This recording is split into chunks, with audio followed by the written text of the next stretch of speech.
While the world fixated on tell-all memoirs and explosive headlines, a far quieter and more calculated power struggle was unfolding behind palace gates. This is the story of two women, both outsiders, both ambitious, and both thrust into the center of a thousand-year-old institution, one who tried to reshape the system from outside it, and one who mastered it so completely she became its guardian. Sophie, the Duchess of Edinburgh, spent years being described as the royal family's secret weapon, but that description no longer covers it.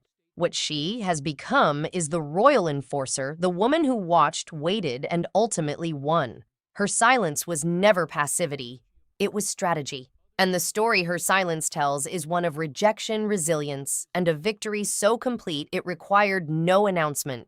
To understand how the tension between Sophie and Meghan Markle reached the point of no return, you have to go back to 1999, long before Meghan had any idea she'd one day marry a prince. Sophie Rees-Jones arrived in the royal family as a commoner and a PR professional, someone accustomed to shaping other people's reputations, not defending her own. Like Meghan, she came in as an outsider who had to learn everything from scratch, and her education came the hard way. A 2001 tabloid sting operation caught her on tape making candid remarks about politicians and the monarchy itself. And that should have been the end of her. What happened instead defined everything that came after. Rather than fighting back or pointing fingers at the institution, Sophie apologized, stepped back, and worked twice as hard to rebuild what trust she'd damaged. Survival in the House of Windsor, she learned, has nothing to do with how loudly you speak and everything to do with how carefully you listen. That lesson, earned through genuine humiliation, would later make her the ideal candidate to mentor a newcomer and give her zero patience for anyone who refused to play the long game. When Meghan Markle arrived on the scene, Queen Elizabeth spotted both the opportunity and the danger immediately. A woman with Meghan's talent, energy, and global platform was an asset, but the pitfalls for any newcomer were real, and the Queen remembered exactly what Sophie had been through. Her solution was to appoint Sophie as Meghan's official mentor, and this wasn't a casual suggestion, it carried the weight of a royal directive. Sophie's assignment was to walk Meghan through the minefield of British high society, the unwritten expectations of royal duty, and the particular cruelty of the press. For Sophie, the task felt personal. She had been that outsider. She had made those mistakes. She knew what the scrutiny felt like from the inside, and she came to those early meetings with genuine warmth and an open hand. Hours at Frogmore Cottage, a private phone number offered freely the unspoken rules of palace life shared without reservation. Sophie brought everything she had to those meetings. None of it landed the way she hoped. Sources inside the palace describe an atmosphere that was polite but closed, with Meghan treating Sophie less like a mentor and more like a peer whose advice she hadn't asked for. The moment that crystallized the dynamic came when Sophie offered her guidance directly, and Meghan's response, delivered with a smile, was essentially that she had Harry, and Harry was enough. That single comment sent a signal through the entire family. Meghan wasn't there to integrate, she was there to operate on her own terms. For a woman who had sacrificed years and swallowed real humiliation to prove her loyalty to the institution, this wasn't just a personal slight, it read as a rejection of everything the institution stood for. The gap between the two women widened steadily from that point, and the shadow war began showing up in the smallest public moments. Every time the Sussexes' frustrations spilled into public view, cameras would swing to Sophie for a reaction, and her reaction never changed, composed, professional, revealing nothing. Behind that composure, though, something was hardening. Sophie could see what Meghan was walking away from, the chance to change the world from inside the most famous family on earth, and she could see the toll the drama was taking on a queen she loved like a mother. By the time Megxit became inevitable, Sophie's role had shifted entirely. The mentor preparing to help had become the protector preparing for what came next. The 2020 Commonwealth Day service at Westminster Abbey gave the world its clearest window into how completely things had broken down. It was the last time the Fab Four would appear together as working royals, and the room was electric with tension. What followed became one of the most analyzed moments in recent royal history, and for good reason. Seated just behind Meghan, Sophie offered no smile, no nod, no acknowledgement, just a stillness so complete it read as a statement. And then came the eye contact, a moment that lasted less than a second and went viral within hours. It wasn't anger in Sophie's gaze, it was something colder, total final dismissal. The look of a woman who had made her decision and closed the door behind her. Meghan, who rarely showed cracks in public, visibly faltered, the practiced smile slipped just briefly, and the message landed exactly as intended. The olive branches, every last one of them, had been burned. After the Sussexes settled in California and the Oprah Winfrey interview aired its allegations across the world, the palace's most cutting response came not from a formal statement, but from a Telegraph interview with Sophie and Prince Edward. When the Oprah conversation came up, Edward didn't defend, didn't attack, just tilted his head and asked Oprah who, the twinkle in his eye doing all the work. Sophie matched him, laughing as she asked, "What interview?" 2 sentences delivered over what one imagines was a very calm cup of tea dismantled the entire narrative. By pretending not to recognize the most famous interviewer in American media, they reframed a global crisis as something so minor it hadn't even registered on their radar. It was a precise and devastating piece of public relations, and it worked. Sophie wasn't relying on humor alone to make her case. Her own story functioned as a quiet counterargument to everything the Sussexes had complained about.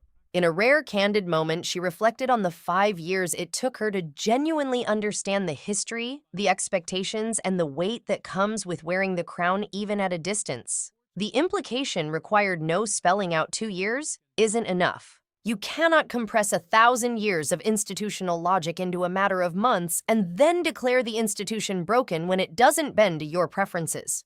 The marathon versus the sprint.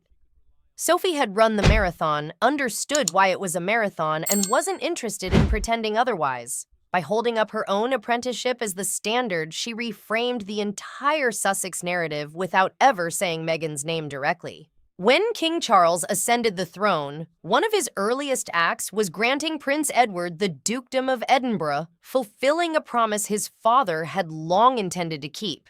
Sophie became the Duchess of Edinburgh, a title carrying centuries of prestige, and the timing felt like the monarchy making a public statement about where it placed its trust. The practical consequence was simple, and for royal watchers deeply satisfying in the hierarchy of the family. The Duchess of Edinburgh now outranks the Duchess of Sussex. Should the 2 women ever occupy the same room again, the curtsying would run in the opposite direction from anything Meghan might have expected in the early days. Royal observers called it checkmate, and the word fits a quiet final validation of years spent doing the work without demanding credit for it. None of this is ancient history either, because in 2026, Sophie's story has become the blueprint for what the monarchy needs to survive. With King Charles and the Princess of Wales both navigating serious health challenges, Sophie has stepped into the space left behind and filled it without drama or demands. She travels to conflict zones, advocates for survivors of sexual violence, partners with hundreds of charities, and does all of it without a publicist crafting her image or a streaming deal amplifying her reach. Her schedule speaks for itself. What she has demonstrated in the most practical terms possible is that the institution doesn't need headline-commanding superstars. It needs people who show up consistently, carry the weight without complaint, and keep the work moving regardless of whether anyone is watching. She has become, in the truest sense, the second daughter the late Queen always saw in her. The contrast between the 2 women's lives today is not subtle. Meghan navigates the unpredictable currents of American celebrity, adjusting brand strategies and managing the pressures of content creation in an industry that is never satisfied. Sophie is flying to meet with heads of state and sitting with survivors of atrocities, representing a crown that has existed for 1,000 years. One path required a Netflix deal to build a platform. The other required patience, loyalty, and the willingness to stay when leaving would have been easier. The quiet royal's victory was never about winning a news cycle. It was about outlasting one and then another, and then the one after that. In the long history of the House of Windsor, outlasting the storm is the only credential that has ever truly mattered. Rumors persist that Sophie remains one of the firmest voices inside the palace against any path back for the Sussexes. And if that's true, it isn't difficult to understand why. She was there for the tears. She sat by the Queen's side in her final days and watched what the years of drama had cost in ways that never made it onto a front page. If there is a gatekeeper to the inner circle of the monarchy right now, it is almost certainly Sophie, and her refusal to engage in public mudslinging isn't forgiveness, it's patience. She is waiting with the same stillness she brought to Westminster Abbey to ensure that what happened once does not happen again. Two women, two entirely different theories of power. One reached for it through fame, through disruption, through the force of her own voice. The other built it through duty, through discretion, and through an almost stubborn commitment to showing up. Meghan Markle wanted to change the world by being heard, and Sophie, the Duchess of Edinburgh, is changing it by being present. No Netflix deal required, no podcast necessary, just the work done quietly year after year until the results speak so loudly that nothing else needs to be said. The story of Sophie and Meghan was never really about a family feud or a clash of personalities at its core. It has always been a question of what we value in the people we place on pedestals. The flash of the spotlight versus the steady glow of a candle. The person who announces they are working versus the person who simply does the work. Public affection for Sophie has grown steadily in recent years, and that shift tells you something real about where the culture's appetite is pointing.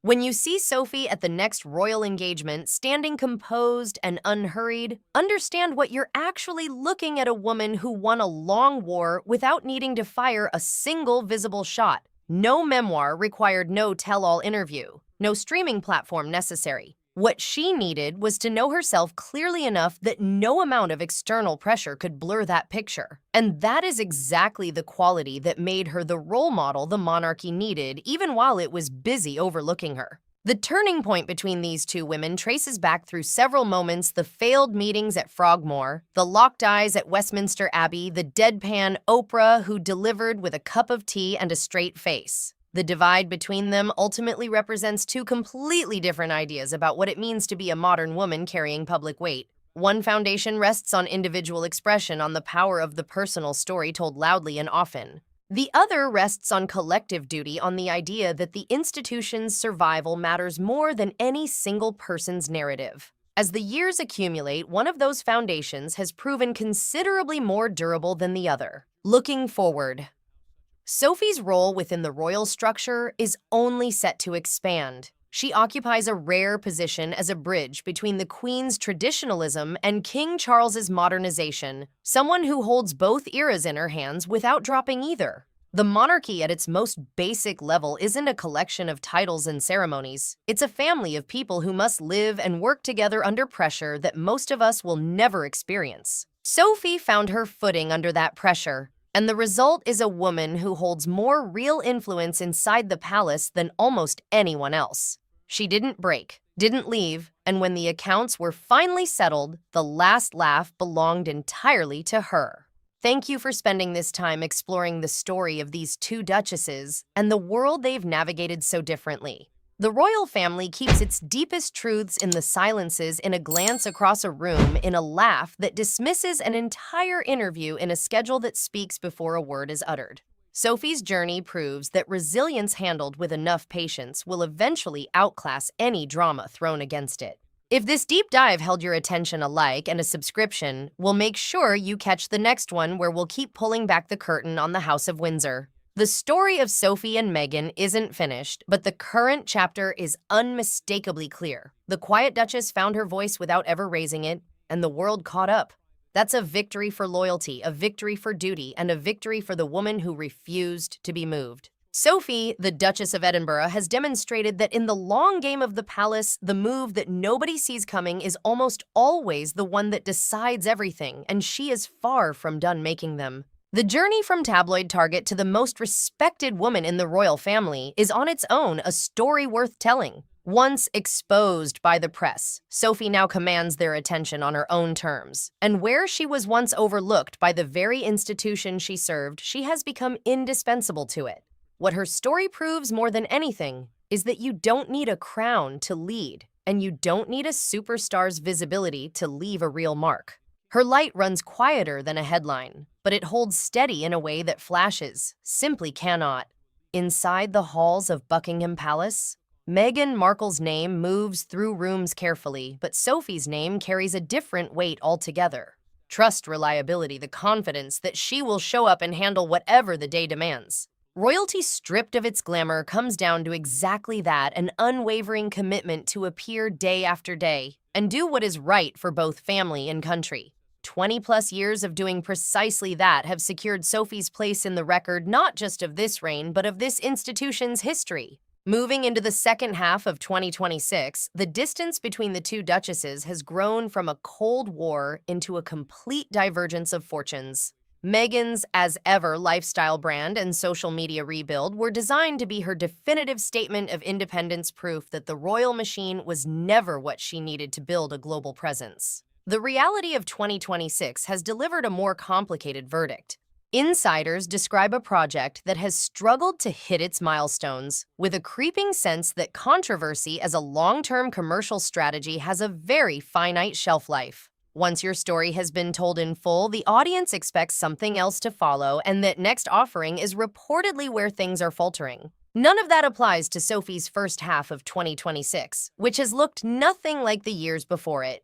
King Charles's office has maintained a steady release of content centered on the Duchess of Edinburgh, framing her as the most active and consistent figure the family currently has to offer. While Meghan is reported to be quietly revamping social media profiles in pursuit of continued relevance, Sophie is navigating high-stakes royal engagements with a professionalism that makes the difficulty invisible. The public has taken notice. 20 years of actual work turned out to be a stronger brand than any launch campaign. And that's a gap that no amount of rebranding closes easily. The clearest measure of where this rivalry currently stands is playing out on the international stage, where the 2026 Royal Tour of Australia draws inevitable comparisons to the Sussexes' celebrated 2018 visit.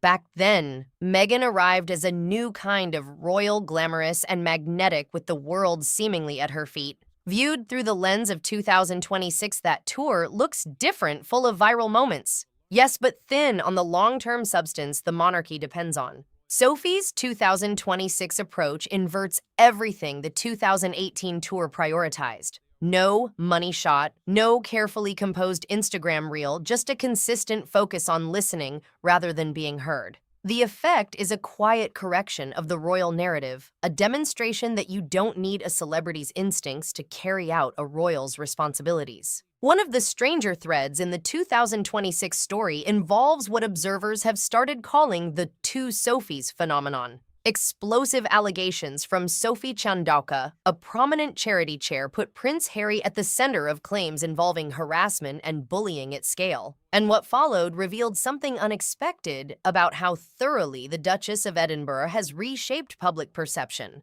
Because she has spent years building a reputation for emotional intelligence and genuine kindness, her character has become the measuring stick against which the Sussexes are now judged. Every new bullying claim surfaces alongside an unspoken comparison to Sophie's well-documented treatment of her own staff and charitable partners, and the contrast is not favorable to the Sussexes. No PR team engineered that outcome, it arrived entirely through consistency. Next time a royal headline catches your eye, look past it toward the margins. Find the woman with the measured smile and the unshakable gaze, the one who isn't performing for the camera because she never needed to. That's where the real story lives. That's where the power actually sits. And that's where you'll find Sophie, the Duchess of Edinburgh, the woman who outlasted the drama, outclassed the noise, and emerged from all of it as the genuine victor of the Windsor War. We covered a lot of ground today, from the early days of the failed mentorship to the current shape of Sophie's influence in 2026. And it's a story about a great deal more than royal gossip. What surprised you most along the way? The depth of the Queen's trust in Sophie, the surgical precision of the Oprah Who moment, or the way 2026 has tilted so completely in Sophie's direction. Drop your thoughts in the comments, because these conversations are always better with your perspective in them. Hit the notification bell if you want to stay close to the next deep dive, and we will see you there, back inside the House of Windsor, where the most interesting stories are always the ones still being written.